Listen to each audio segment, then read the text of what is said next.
எல்லோருக்கும் அருமையான மாலை வணக்கம். பிரியமானவர்களே, தேவன் உங்களுடைய வாழ்க்கையை ஆசீர்வதிக்கட்டும்.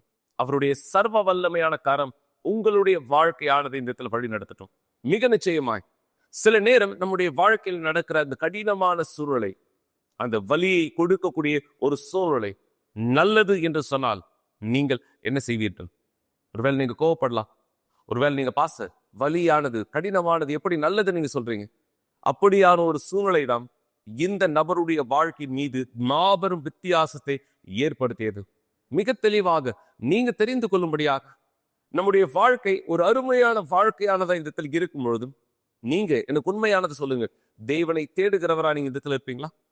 தேவனிடத்துல உதவி கேட்கிற ஒருவரா இந்த இடத்துல இருப்பீங்களா?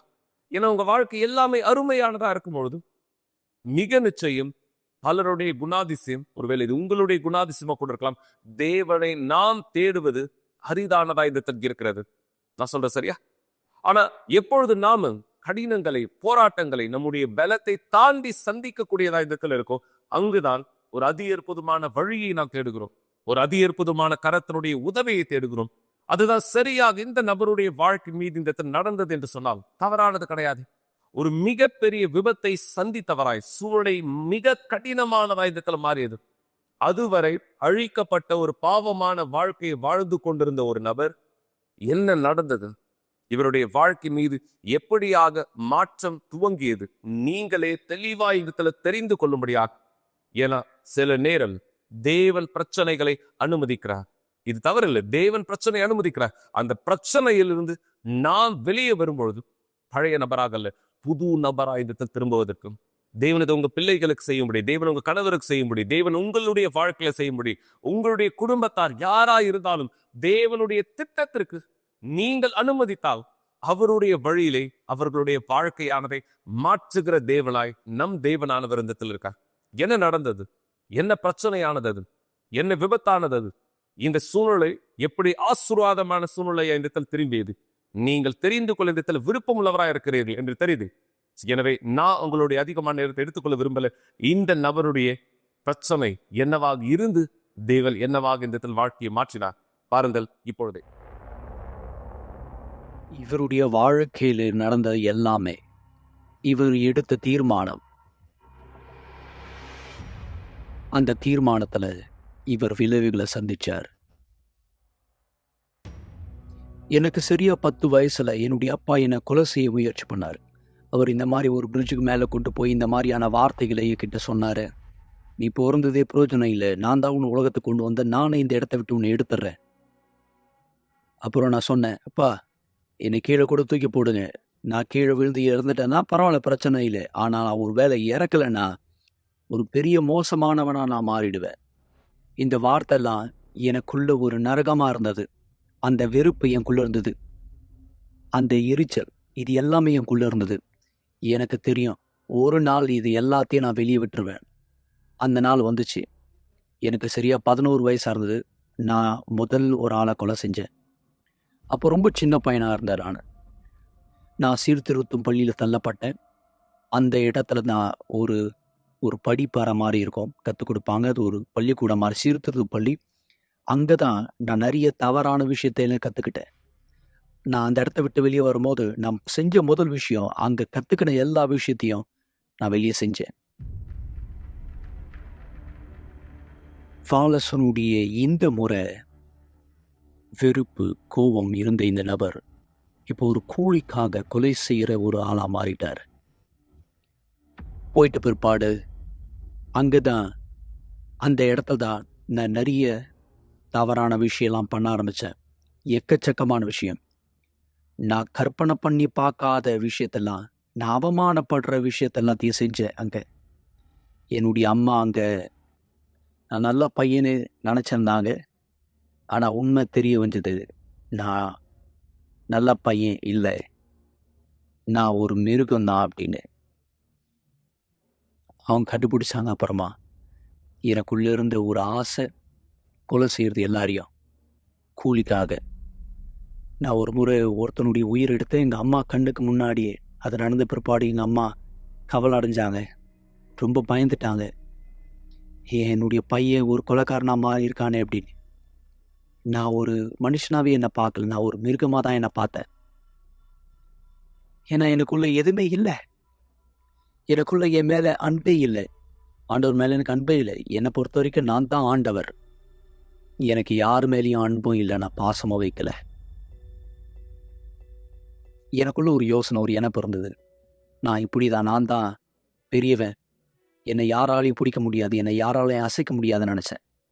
ஆனால் அந்த ஒரு நாள் என்னுடைய வேலைக்காக நான் சில பொருட்கள்லாம் கொண்டு வந்த ஆயுதங்கள் எல்லாத்தையும் அதை நாங்கள் திருடி கொண்டு வந்தோம். துப்பாக்கிகள், அப்புறம் எல்லாத்தையும் என்னுடைய காரில் நான் வச்சுருந்தேன். அப்போ அந்த நேரம் போலீஸுங்க என்னை துரத்த ஆரம்பித்தாங்க அவங்களுடைய காரில். அப்போ என்னுடைய வேகம் சரியாக 120 140. இந்த அளவுக்கு நான் வேகமாக ஓட்டிட்டு அவங்ககிட்ட இருந்து தப்பிக்க முயற்சி பண்ணேன். அந்த நேரத்தில் தான் சரியா பின்னாடி இருந்த ஒரு போலீஸ்காரர் என்னுடைய தலையிலேயே சுட்டார். ஒரு குண்டு என்னுடைய தலை மேலே படப்பட்டுச்சு. அது பட்ட உடனே என்னுடைய காரோடு சேர்ந்து நான் சாஞ்சிட்டேன். நிலைமை ரொம்ப மோசமாக தள்ளப்பட்டது. சரியா என்னுடைய தலையினுடைய எலும்பு உடஞ்சி உள்ளே குத்திக்கிடுச்சு சதையோடு சேர்த்து. என்னுடைய 5 முறை சிகிச்சை பண்ணாங்க என்னுடைய தலைக்கு அந்த குண்டை எடுக்கிறதுக்காக. அது மட்டும் இல்லை, உள்ள சில கண்ணாடி துளி எல்லாமே குத்தி இருந்தது. ஒரு 2% மட்டும்தான் நான் பிழைச்சிருக்க கூடும். நான் கண்ணை முழிச்சு பார்க்கும்போது வெறும் 2 மாதம் இருந்த மாதிரி தான் இருந்தது. ஆனால் அப்போ தான் எனக்கு தெரிய வந்தது, அது கிட்டத்தட்ட 1.5 வருஷத்துக்கிட்ட ஆயிடுச்சு. அந்த நிலைமையில என்னை பார்த்துக்க யாருமே என் கூட இல்லை. நான் வெறும் கீழே ஒதுக்கப்பட்டேன், தள்ளப்பட்டேன். என்னை பார்த்துக்க யாருமே இல்லை. நான் மட்டும்தான் தனியாக அந்த இடத்துல இருந்தேன். யாருமே என்னை பார்த்துக்கல. ஆனால் எனக்கு நினைவு தெரிஞ்ச பிற்பாடு என்னுடைய வலது கையில் வலது கால்லாம் அசைவு போயிடுச்சு. நானும் கண் முழிச்சு பார்க்கும்போது என்னை செயினில் கட்டி போட்டு வச்சுருந்தாங்க. ஏன்னா என்னை சிறைச்சாலையில் வச்சு என்னை சிகிச்சை பார்த்துட்டு இருந்தாங்க. அங்கே யாருமே எனக்கு உதவி செய்யல இல்லை. பக்கத்தில் பார்த்துக்கோ யாருமே என் கூட இல்லை. என்னுடைய துணியை, என்ன குளிப்பாட்ட, என்னுடைய சில மோஷன் பண்ணாத உதவி செய்ய யாருமே என் கூட இல்லை. அந்த கடினம் எனக்குள்ளே இருந்தது. சாப்பாடு யாரும் ஊட்ட எனக்கு யாருமே இல்லை. சாப்பாடு ஊட்டுறது கூட யாருமே இல்லை. நான் நினச்ச யாருமே கூட இல்லை. என்னை ஏன் விட்டாங்க இந்த மாதிரி? இதே மாதிரி கொஞ்சம் வருஷமாக போச்சு. அதுக்கப்புறமா என்னுடைய கேஸ் கோர்ட்டில் வர ஆரம்பிச்சது. அந்த கோர்ட்டில் நடந்த கேஸ் மூலமாக நான் தண்டனை பெறப்பட்டேன். 35 வருஷம் என்னை ஜெயிலில் தள்ளினாங்க. 35 வருஷம் பெறப்பட்ட இந்த தண்டனை இவர் சரீரத்தை மட்டுமல்ல, இவர் ஆத்துமாவையும் வெறுமை மூலமாய் நிரப்பப்பட்டது. எனக்குள்ள ஒரு வெறுமை முழுசா நிரம்பி இருந்தது. அந்த வெறுமையை விட்டு நான் சில நேரத்தில் என்ன நாளே கொல்லுக்கலாம் கூட நினைச்சிருக்கேன். சரியா அந்த நிலைமையில நான் இப்படி தான் யோசிச்சுட்டு இருந்தேன். என் வாழ்க்கையை நான் எடுத்துடுறேன், நான் செத்து போயிடுறேன். அப்போ தான் சரியா யூனிவர்சல் ஆலயத்திலேருந்து வரப்பட்ட அந்த குழு சிறைச்சாலைக்குள்ள ஜெபம் பண்ண வந்தாங்க. நான் அதுக்கப்புறம் வந்தேனா, ஆண்டவரே சொன்ன, ஆண்டவரே எனக்கு ஒரு வாய்ப்பு கொடுப்பீங்களா? ஆண்டவரே நீங்கள் உண்மையாகவே இருக்கீங்கன்னு எனக்கு தெரியாது, நீங்கள் உயிரோடு இருக்கீங்கன்னு எனக்கு தெரியாது. நான் ரொம்ப மோசமானவன் பார்க்குறீங்க, நான் ரொம்ப மிருகமானவன். உங்கள் இடத்துல நான் இருந்தேன்னா கண்டிப்பாக நான் என்னை மன்னிக்க மாட்டேன். ஆனால் என்கிட்ட இருக்கிற ஒரு சிறந்த ஒரு விஷயத்த நான் தரேன். அது எனக்குள்ளே நான் வச்சுட்டே இருந்தேன் எப்போவுமே. அது நான் கொடுக்குறேன். அதான் என் வார்த்தையை தரேன். நான் சக்தியாகவும் அந்த வார்த்தையை தரேன். இந்த வார்த்தை எனக்குள்ளே செஞ்சீங்கன்னா, நீங்கள் என்னுடைய வாழ்க்கையை மாற்றினீங்கன்னா, அந்த ஜெபம் செய்து முடித்த பிற்பாடு கொஞ்சம் கொஞ்சமாக நான் பலமாக்கப்பட்டதை நான் உணர்ந்தேன். நான் சொன்ன வார்த்தையை நான் நிறைவேற்றணும் அப்படின்ற ஒரு எண்ணம், ஒரு யோசனை எனக்குள்ளே வர ஆரம்பிச்சது. அந்த இடத்துல நான் தேவனுடைய வார்த்தையை பெற்றுக்கொண்டேன், வேதாமத்தை. அந்த வார்த்தையை நான் சில இடத்துல படிப்பேன். படுத்துக்கும் போது நான் அந்த பைபிளை திறந்து பார்ப்பேன். இந்த பக்கம் சாயும் போது நான் அந்த பைபிளை எடுத்து பார்ப்பேன். வாலசன் பழைய வாழ்க்கையை விட்ட இந்த நபர் ஒரு மனமாறுதலை ஈர்ந்தார். அந்த மனமாற்றம் ஏற்பட்ட உடனே காலம் கடந்து செல்லும் போது இவர் இது எல்லாத்திலிருந்து மன்னிக்கப்பட்டார். நான் வந்த முதல் இடம் ஆலயம். நான் அந்த இடத்துலேருந்து வந்த முதல் இடம் சிறைச்சாலையிலேருந்து தேவனுடைய ஆலயம். நான் வீல் சேரில் தான் வந்தேன் சர்ச்சைக்கு. அதுக்கப்புறம் தான் பரிசுத்த ஆவியை சொன்னதை நான் கேள்விப்பட்டிருக்கேன். எனக்குள்ள சமாதானம் இருந்துச்சு. ஆனா பரிசுத்தாவி யாருன்னு எனக்கு தெரியணும். அவர் யாருன்னு எனக்கு தெரியும். அதுக்கப்புறமா தெரிஞ்சுக்க ஆரம்பிச்சேன். பரிசுத்தாவி யாரு? அவர் தெரிஞ்ச பிற்பாடு நான் என் முடிவு எடுத்தேன். இதுதான் எனக்கு வேணும். நான் போறேன். முன்னோக்கி போறேன். இரவு நேரத்துல ஜெபம் பண்ணுவேன். இரவு நேரத்துல எழுந்து ஜெபம் பண்ணுவேன். நான் சிலது வீட்ட விட்டு வெளிய போவேன். மழை நேரத்துல மழையில நனைஞ்சுக்கிட்டே ஜெபம் பண்ணிட்டே போவேன். நான் ஜெபத்துல இப்படி சொல்லுவேன், ஆண்டவரே, நான் வெறுமையா இருக்கேன். எனக்குள்ள நான் உங்கள பார்க்கணும். எனக்குள்ள உங்க ஆவி தேவை. அதுக்கப்புறமா தான் இஸ்ரவேல் சிறப்பு நிகழ்ச்சி வந்தது. நான் அந்த இஸ்ரவேல் சிறப்பு நிகழ்ச்சியில என்ன தூக்கி நான் அதுல வச்சேன். முழுமையா. நான் சொன்ன, ஆண்டவரே, நான் ஏத்துக்க மாட்டேன். நான் உங்க வீட்டுல இருக்கேன். உன்னுடைய ஆலயத்துல இருக்கேன். உன்னுடைய ஆவி இல்லாம நான் எப்படி உயிர் வாழ்றது? எல்லாத்தையும் கொடுக்குறேன். நான் எல்லாத்தையும் கொடுக்குறேன். நீங்க எல்லாத்தையும் கொடுங்க. உங்க ஆவி எனக்கு கொடுங்க. நான் எல்லாத்தையும் கொடுத்தேன். அந்த சிறப்பு நிகழ்ச்சி நான் பீடத்து மேல ஏறினேன். அந்த பீடத்து மேல நான் ஏறி என் வாழ்க்கை கொடுத்த பிற்பாடு என் தியாகத்து மூலமா ஆண்டவரே, நான் சொன்ன, ஆண்டவரே, இது என் தியாகம், இது என் வாழ்க்கை. நான் கொடுத்துட்டேன். நான் நேர்மையா வாழ்க்கை கொடுத்தேன். உண்மையா. ஆண்டவரே, நான் பிரோஜனம் இல்லை, எனக்கு தெரியும். ஆனா நான் உங்களை வெளிப்பட விரும்புறேன். நான் உன்னோடு இணைஞ்சு நான் உன்னுடைய வேலையை செய்ய விரும்புறேன். அந்த நேரம் எனக்குள்ள ஒரு சமாதானம் இருந்தது. அது ஒரு சாதாரணமான உணர்ச்சி இல்லை. அது உணர்ச்சி இல்லை. நான் என் வாழ்க்கையிலே உணராத ஒரு விஷயம். அந்த நேரம் பரிசுத்தாவி எனக்குள்ள வந்த உடனே நான் ரொம்ப சின்னவரா இருந்த ஒரு ஆளா இருந்தேன். ஆனா அவர் எனக்குள்ள வந்த பிற்பாடு என்னுடைய ஆத்மா நிரவப்பட்டது. அவர் சொன்னார், நான் உன்னோடு இருக்கேன். என்னுடைய மகனே, நான் உன்னோடு இருக்கேன் அப்படின்னு சொன்ன உடனே நான் சொன்னேன், நன்றி என் தகப்பனே. வார்த்தை தரப்பட்டது. அவர் வார்த்தை கொடுக்கப்பட்டது. இவருக்குள்ளே ஒரு மாற்றம் ஏற்பட்டு மரிக்க போக வேண்டிய நிலைமையில் இருக்கிற ஒரு நபர் இப்போ தேவனோடு உயிர் வாழ்ந்து கொண்டிருக்கிறார். ஆண்டவர் என்னுடைய எல்லா வாழ்க்கையும் மாத்திட்டார். ஆண்டவர் நான் வெறும் ஒரு வார்த்தை தான் கொடுத்த ஆண்டவர் என்னுடைய பாதி உருவாக்கிட்டார். இப்போ நான் கல்யாணம் பண்ணியிருப்பட்டிருக்கேன். தேவன் ஒரு நல்ல மனுஷன் கொடுத்துருக்கேன். தேவனுடைய மனுஷன். இப்போ நான் ஒரு தகப்பனா இருக்கேன். என்னுடைய திருமண வாழ்க்கை ஆஸ்வாதமா இருக்கு. இன்னைக்கு என்னுடைய அம்மா என் மேல சந்தோஷப்படுறாங்க. என்னுடைய அப்பா, முன்னாடி நான் கொலை செய்யலாம்னு நினைச்ச என்னுடைய அப்பா என் கூட நல்ல உறவில் இருக்கார். இப்போ நான் வெளியே போய் நான் முன்னாடி வெளியே செல்லும் போது உயிரை எடுக்க வெளியே செல்வேன். ஆனால் இந்த நேரம் உயிரை காப்பாற்ற வெளியே செல்றேன். மருத்துவர்கள் என்கிட்ட சொன்னாங்க, எனக்கு சரியா உணர்வு இருக்காது, என் வாழ்க்கை நல்லா நடத்தி போக முடியாது. ஆனால் இதெல்லாத்தையும் நான் யோசிச்சு பார்க்கல. மருத்துவர் சொன்ன, இந்த பகுதி, இந்த கை கால் மட்டும் தான் இருக்கும், அசைக்க முடியும் அப்படின்னு சொன்னாங்க. ஆனால் இதெல்லாம் எனக்கு தேவையில்லை. பாதி தலை கூட எனக்கு இருந்திருக்கலாம். ஆனால் என்னுடைய எல்லாத்தையும் நான் அவர்கிட்ட கொடுத்துட்டேன். என் முழுசை நான் அவர்கிட்ட கொடுத்துட்டேன். நான் என் வார்த்தையை அவர்கிட்ட கொடுத்து காப்பாத்திட்டு இருக்கேன். அவர் இந்த நாள் வரைக்கும் அவர் வார்த்தையை நிறைவேற்றிட்டு இருக்காரு என்னுடைய வாழ்க்கையில. கவலைப்படுவதை நிறுத்துங்கள் என்ற நிகழ்ச்சியை பார்த்து கொண்டிருப்பதற்கு மிக்க நன்றி. கூட்டம் முடிந்த பிற்பாடும் நீங்கள் எங்களை தொடர்பு கொள்ளலாம். மறந்து விடாதீர்கள், எங்களுடைய எண் 9346387338. நன்றி. நல்லது மக்களின், தேவனுடைய வார்த்தை சொல்கிறது, மாமிசத்தினால் பிறப்பது மாமிசமாய் இருக்கும், ஆவியினால் பிறப்பது ஆவியாய் இடத்தில் இருக்கும். இவருடைய கடந்த கால வாழ்க்கை என்னவாக இருந்தது? மாமிசமானதாக, பாவத்தை தேடுகிறவராய், பாவத்தினுடைய வழியில் வாழ்கிறவராய், தவறை தன்னுடைய வாழ்க்கையில் இருந்தவராய். இதுதான் அவருடைய கடந்த காலம்.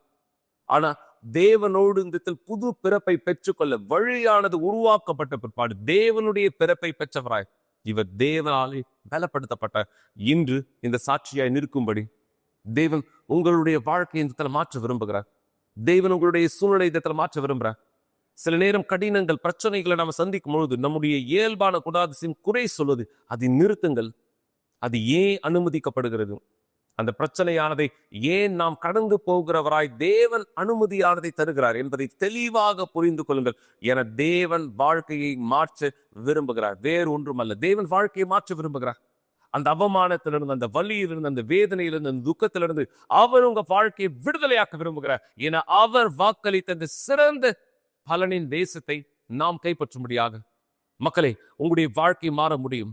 நீங்க யார் அழுதுட்டு இருக்கீங்களோ, இந்த நேரம் நீங்க யார் உங்களுடைய பிரச்சனை குறித்து தலை குனிந்தவராயுதத்தில் இருக்கீங்களோ, அது அவமானமா இருக்கலாம், ஒரு மோசமான பண ரீதியான சூழ்நிலையா இருக்கலாம், உங்களுடைய குடும்பத்திற்குள்ளாக நீங்க கடந்து போகிற ஒரு பிரச்சனை, வியாதி, வலி, ஆவிக்குரிய சூழ்நிலை, எதுவாக இருந்தாலும் உங்களுடைய வாழ்க்கை மாற்றப்பட முடியும். என் கைகளினால், தேவனாலே. தேவன் உண்மையா வாழ்க்கை மாற்றுவாரா? நீங்கள் அனுமதித்தால் அவர் அந்த மாற்றத்தினை கொடுக்க மிக தயாரானவராய் இந்த இருக்கிறார். எனவே யார் இந்த நேரம் இந்த நிகழ்ச்சியை பார்த்துட்டு இருக்கீங்களோ, இது தற்செயலாக அல்ல. தேவன் உங்களுக்கு வாய்ப்பானது கொடுக்க விரும்புறார். நீங்க உங்களுடைய வாழ்க்கையை மாற்றிக்கொள்ளு. எனவே உங்களுடைய இடத்துல இருந்து இப்பொழுதே எழுதுருங்க. எழுதுருங்கன்றது சரீரபூர்வமா இல்ல, உங்களுடைய செயலை எடுத்து வைக்க தயாராகும்படியாக நாளை காலை 9:30 மணிக்கு நீங்க மவுண்ட் ரோட்லயோ அல்லது நம்முடைய ஆலயத்தின் கிளை சபைகளிலோ எங்களோடு கூட இந்த இடத்தில் ஒன்றிணைந்தவராய் இந்த இடத்தில் இருக்கலாம். இந்த மாற்றத்தை பெற்றுக்கொள்ள நான் விரும்புகிறேன் என்று சொல்கிற நபராய் இந்த இடத்துல இருந்தா நீங்க மாற்ற வேணும்னு விரும்புறீங்க. ஆனா இருக்கிற அதே இடத்துல இருந்து தேவன் உங்களுக்கு பதில் கொடுக்கணும்னு எதிர்பார்க்கறீங்கன்னா வாய்ப்பானதில்லை. உங்களுடைய செயலை நீங்க செய்யுங்க. தேவன் அவர் செயலை செய்ய தயாரா இருக்கிறார். இது எவ்வளவு மிக முக்கியமானது. இந்த பெண்ணுடைய சாட்சியில நீங்க தெரிந்து கொள்வீங்க. நீங்க பார்க்க போகிற இந்த சாட்சி இது எப்படி சாத்தியமானது.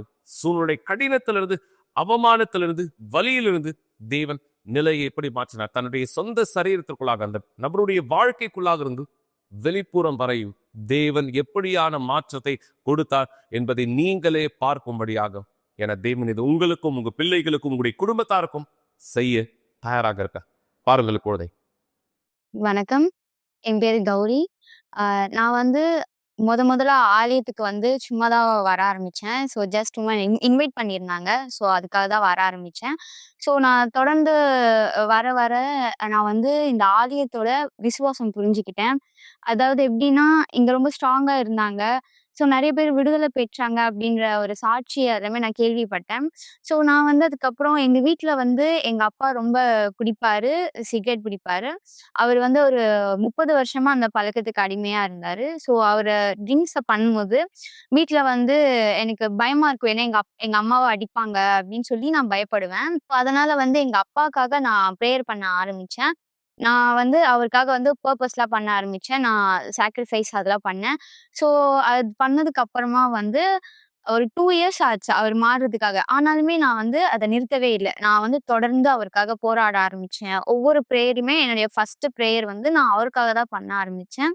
ஸோ அது நான் பண்ணதுக்கு அப்புறமா அவரு 2 வருஷம் கழிச்சு அவருக்கு வந்து ஒரு நோயானது வந்தது. அதாவது ஸ்ட்ரோக் அப்படின்ற ஒரு அட்டாக்னால அவர் பாதிக்கப்பட்டாரு. ஸோ அதுக்கப்புறமா அந்த அட்டாக்ல வந்து டாக்டர்ஸ் என்ன சொன்னாங்க அப்படின்னா, இனி வந்து அவர் வந்து உயிர் பிழைக்கிறது கஷ்டம், வாழ்றது கஷ்டம். ஸோ வந்து அவர் வந்து இறந்துடுவாரு. நீங்க உங்க ஃபேமிலி மெம்பர்ஸ்க்கெல்லாம் சொல்லிடுங்க அப்படின்னு சொல்லி, அந்த லாஸ்ட் டே நைட் வந்து டாக்டர்ஸ் வந்து எங்க அம்மா கிட்ட சொல்றாங்க. ஸோ சொன்னதுக்கு அப்புறம் எங்க மம்மிக்கு வந்து என்ன பண்ணனே தெரியல. நானும் வீட்ல இருந்து பிரேயர் பண்ணிட்டு இருந்தேன். அப்போ அம்மா தீர்மானிச்சாங்க, இந்த நிமிஷம் அவர் வந்து எனக்கு நீங்க குடுத்துட்டீங்க அப்படின்னா, நாங்க உங்கள ஏத்துக்கிறோம் அப்படின்னு சொல்லி அம்மா வந்து தீர்மானிச்சாங்க. ஸோ வந்து அப்பாவுமே வந்து அத ஏத்துக்கிட்டாங்க. எனக்கு நீங்க விடுதலை இது குடுத்தீங்க அப்படின்னா, நான் வந்து உங்கள ஏத்துக்கிறேன் அப்படின்னு சொல்லி அப்பாவும் வந்து தீர்மானிச்சாரு. ஸோ வந்து அந்த நாள் நைட் போச்சு. ஒரு விடிய காலையில இருக்கும். ஒரு 3 ஆர் 4 அந்த டைம்க்கு வந்து டாக்டர்ஸ் வந்து டெஸ்ட் எடுத்தாங்க. திருப்பி எல்லா டெஸ்ட்டுமே எடுத்தாங்க. ஸோ எல்லா டெஸ்ட்டும் எடுத்ததுக்கு அப்புறம் வந்து அந்த ரிசல்ட்ஸ் வந்து பார்க்கும்போது டாக்டர்ஸே வந்து சொல்றாங்க, ரொம்ப இது நம்ப முடியாத ஒரு ஆச்சரியமா இருக்கு. ஏன்னா, இவர் வந்து இறக்கக்கூடிய ஒரு ஸ்டேஜ்ல இருந்தாரு. இப்படி பார்க்கும்போது அவருடைய இது எல்லாமே வந்துட்டு ரொம்ப நெகட்டிவா இருந்திருக்கணும். ஆனா, அவருக்கு இப்ப எல்லாமே நார்மலான ஸ்டேஜ்ல இருக்கு.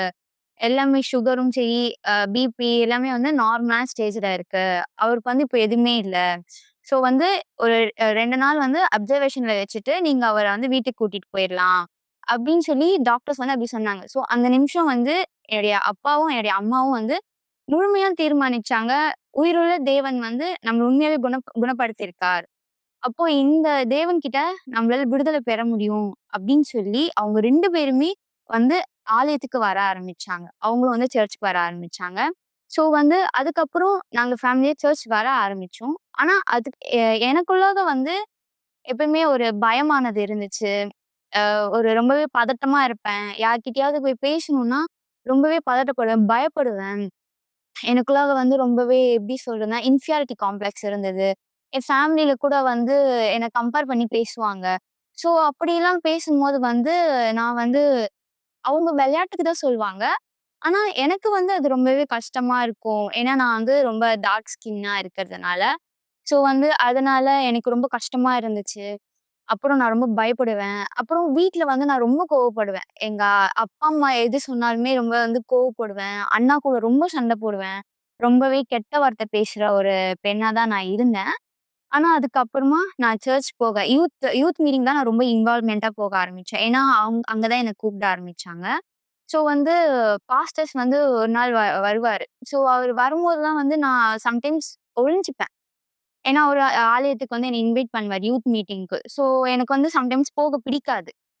அதனால நான் என்ன பண்ண ஆரம்பிச்சேன் அப்டின்னா, நான் வந்து போய் வீட்லயே போய் ஒளிஞ்சுகிட்டு, நான் வீட்ல இல்லன்னு சொல்லுங்க அப்டின்னு தான் நான் சொல்லியிருக்கேன். ஸோ அதுக்கப்புறம் நான் திருப்பி தொடர்ந்து போக ஆரம்பிச்சேன். என் ஃப்ரெண்டு கூட வந்து அந்த சர்ச் தான். ஸோ அவங்களும் என்ன இன்வைட் பண்ணாங்க. அப்புறம் நானும் போக ஆரம்பிச்சேன். ஸோ நாங்க தொடர்ந்து போக வந்து பரிசுத்த ஆவி பத்தி பேசினாங்க. பரிசுத்த ஆவி பத்தி பேசும்போது, பரிசுத்த ஆவினா என்னன்னு எனக்கு தெரியல. சொன்னாங்க, "பரிசுத்த ஆவி உங்களுக்குள்ள இருக்கும்போது, நீங்க சந்தோஷமா இருப்பீங்க." அப்படின்னு சொன்னாங்க ஒரு நாள் ஆலயத்துல.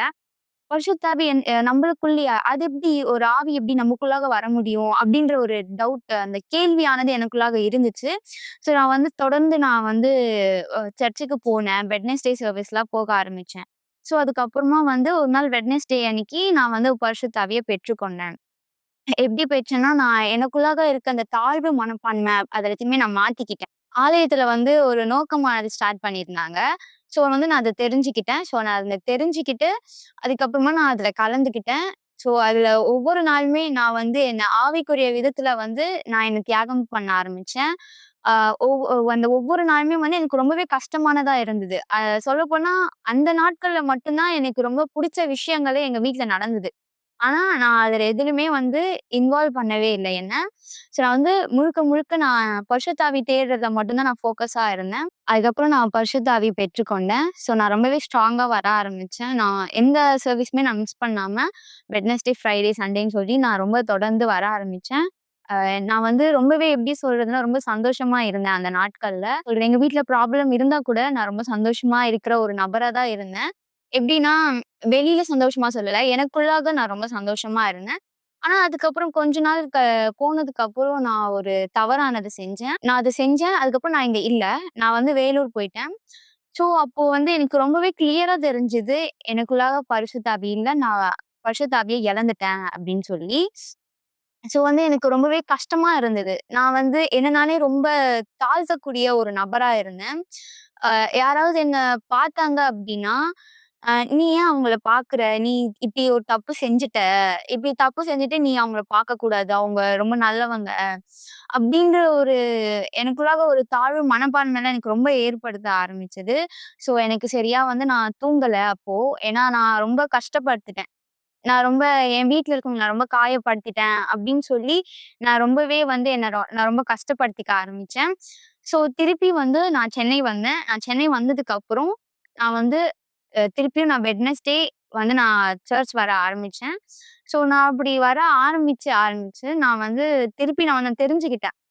பரிசுத்த ஆவிய ஒரு தடவ நம்ம இழந்துட்டோம் அப்படின்னா, திருப்பி வந்து அத பெற்றுக்கொள்ளலாம் அப்படின்ற தெளிவான ஒரு சிந்தனை வந்து எனக்கு கிடைச்சது. அந்த வார்த்தைய வந்து நான் ரொம்பவே புரிஞ்சுக்கிட்டேன். ஏன்னா நான் நெனச்சிருந்தேன், அ பரிசுத்த ஆவி இருந்ததுக்கு அப்புறம் திரும்பி பெற்றுக்கொள்வது ரொம்பவே கஷ்டம். அது வந்து இனி கிடைக்குமா அப்படின்ற ஒரு டவுட் கூட எனக்குள்ளாக இருந்தது. ஆனா நான் திருப்பி நான் தியாகம் செய்ய ஆரம்பிச்சேன். என்னுடைய ஆவிக்குரிய வாழ்க்கையில நான் தியாகம் செய்ய ஆரம்பிச்சேன். ஸோ வந்து திருப்பி நான் வந்து பரிசுத்த ஆவிய பெற்றுக்கொண்டேன். நான் என்னென்ன தவறுலாம் செஞ்சேனோ, அத நான் முழுமையா மாத்திக்க ஆரம்பிச்சேன். நான் வந்து ரொம்ப கோவப்படுவேன். அதே மாரி நான் ரொம்பவே பயப்படக்கூடிய ஒரு நபரா திருப்பி நான் அதுல இருந்தேன். நான் தப்பு பண்ணப்போ. ஸோ வந்து நான் திருப்பி அதுலருந்து நான் மாறுனேன். நான் மாறி, நான் இனிமே செஞ்ச தவற நான் இனிமே பண்ணக்கூடாதுன்னு சொல்லி நான் மனம் திரும்பினேன். ஸோ நான் தவறு பண்ண எல்லார்கிட்டயுமே போய் நான் மன்னிப்பு கேட்டேன். அப்புறம் வந்து எங்க அப்பா, அம்மாவ வந்து நான் ரொம்பவே கோவப்படுத்தக்கூடிய ஒரு ஒரு பெண்ணா தான் நான் இருப்பேன். ஸோ அதுலருந்து நான் மாத்திக்கிட்டேன். அவங்க இத பண்ணாத அப்படின்னு சொன்னா, நான் அத பண்ணக்கூடிய நபரா இருந்தேன். ஸோ அத வந்து நான் மாத்திக்கிட்டேன் முழுமையா. அப்புறம் அவங்களுக்கு வந்து என்ன பிடிக்க ஆரம்பிச்சது. ஸோ நான் வீட்ல பண்ணக்கூடிய ஒரு சில ஆக்டிவிட்டீஸ பார்த்து, எங்க அண்ணா கூட அவன மாத்திக்க ஆரம்பிச்சான். நான் வந்து எங்க அப்பா, அம்மாவுக்கு மரியாதை குடுத்து பேச ஆரம்பிச்சேன். ஸோ அவனுமே நான் இப்படி பண்றத பார்த்து, அவனுமே மரியாதை குடுத்து பேச ஆரம்பிச்சான். ஸோ வந்து இதுக்கப்புறமா நான் பரிசுத்த ஆவி பெற்றுக்கொண்டேன். நான் வந்து ரொம்ப தைரியமான ஒரு நபரா இருந்தேன். இப்போ என்னால ஒரு 1000 பேர் முன்னாடி நிக்க வச்சு பேச சொன்னா கூட நான் தைரியமா பேசுவேன். அந்த ஒரு அந்த ஒரு பிரேவ்னஸ் எனக்குள்ளாக இருக்கு. அதே மாரி அந்த ஒரு தைரியம், அந்த ஒரு சமாதானம் வந்து இப்ப வரைக்கும் எனக்குள்ளாக இருக்கு. அந்த பயம் அப்படின்றது எனக்கு ஒரு நாள் கூட வந்ததே இல்ல.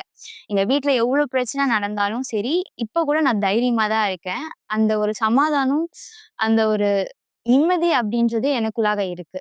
இப்போ வந்து நான் ஆலயத்துல வந்து தொடர்ந்து முன்னோக்கி வந்துட்டுருக்கேன். ஸோ என்னுடைய அப்பா, என்னுடைய அம்மா கூட என் கூட சேர்ந்து தொடர்ந்து வந்துட்டுருக்காங்க. ஸோ நாங்க குடும்பமா வந்து இன்னும் வந்துட்டுருக்கோம். நாங்க தேவனுக்கு இன்னும் அதிகமா செய்றதுக்காக. கவலைப்படுவதை நிறுத்துங்கள் என்ற நிகழ்ச்சியை பார்த்து கொண்டிருப்பதற்கு மிக்க நன்றி. கூட்டம் முடிந்த பிற்பாடும் நீங்கள் எங்களை தொடர்பு கொள்ளலாம். மறந்து விடாதீர்கள். எங்களுடைய எண் 9346387738. நன்றி. எனவே மக்களையும் சொல்ல வேண்டியது எல்லாமே சொல்லப்பட்டாயிற்று. இது அருமையான வாரத்தினுடைய இறுதி நாளா இந்த இடத்துல இருக்கட்டும். நாளை வாரத்தினுடைய முதலாம் நாள், முதலாம் மணி நேரத்தை தேவனுடைய பிரசன்னத்திலே நாம் அர்ப்பணிக்க முடியாது.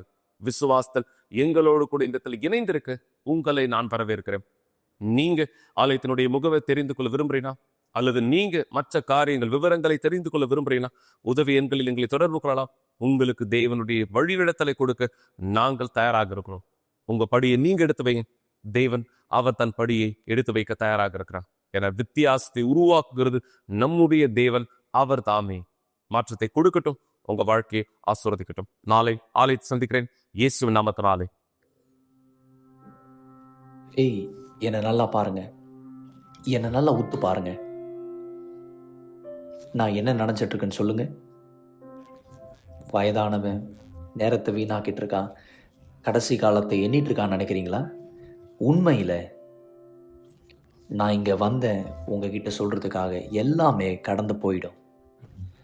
நீங்கள் கற்பனை பண்ணி பார்க்காத வேகத்தை விட இது எல்லாமே நேற்று நடந்த மாதிரி இருக்கு. என்னுடைய விளையாட்டுகள், என்னுடைய அனுபவம், நான் எல்லாத்துலேயும் ஆர்வமாக இருந்தேன். எனக்கு இன்னும் கூட நல்ல ஞாபகம் இருக்கு. என்னுடைய அம்மா செய்கிற நல்ல உணவு என் குடும்பம் முழுவதும் ஒன்றாக இணைவோம் ஞாயிற்றுக்கிழமையில.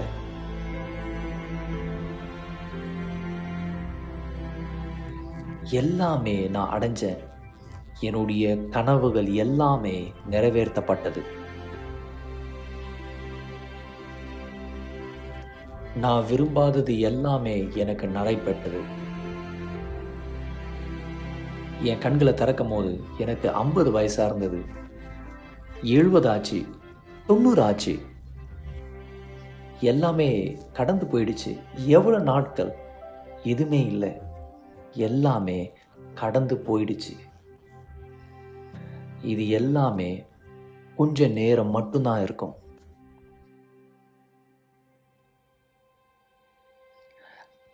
நீங்க என்ன பார்த்துட்டு இருக்கீங்களோ அது நான் கிடையாது. இது வெறும் ஒரு மேல் உரை மட்டும்தான். இது உலகத்தினால அழிக்கப்பட்டு மண்ணுக்கு சென்றுவிடும். இந்த கண்களை பயன்படுத்தி பார்க்க வேண்டிய இடத்த நான் பார்க்கிறேன். இந்த கால்களை பயன்படுத்தி போக வேண்டிய இடத்திற்கு நான் போகிறேன். நான் வயதாக மாட்டேன். எனக்கு மரணமும் இல்லை. நான் நீங்கள் எதை கவனமாக கவனிக்கவில்லையோ அதுதான் நான் உங்கள் ஆத்துமா. நான் உண்மையில் இருக்கேன். கண்ணாடி வழியாக பார்க்கிறது நீங்கள் கிடையாது, அது உங்கள் ஆத்துமா. ஒரு நாள் நீங்கள் இளமையாக இருந்தீங்க, வயது உள்ளவனாக மாறினீங்க, இறந்தீங்க. உங்களுடைய ஆத்துமா நித்திய கால வாழ்க்கை அடைய போய்விடும். எப்பயாவது நின்று யோசித்து பார்த்துருக்கீங்களா? உங்களுடைய கண்கள் உண்மையாகவே திறக்கப்படும் போது நீங்கள் எந்த இடத்திற்கு செல்வீங்க? நான் இதை ஆத்துமாவை குறித்து சொல்கிறேன். வெளியே இருக்கிற காரியங்களை குறித்து மறந்துவிட்டு உங்களுக்குள்ள மறைந்திருக்கிற பொக்கிஷங்களை குறித்து நினைச்சு பாருங்க. இது எல்லாத்தையும் நீங்கள் தெரிஞ்சுக்கணும்னா உங்கள் ஆத்துமாவை குறித்து நீங்கள் இந்த புஸ்தகத்தை, பரிசுத்த புஸ்தகத்தை நீங்கள் தியானிக்க வேண்டும்.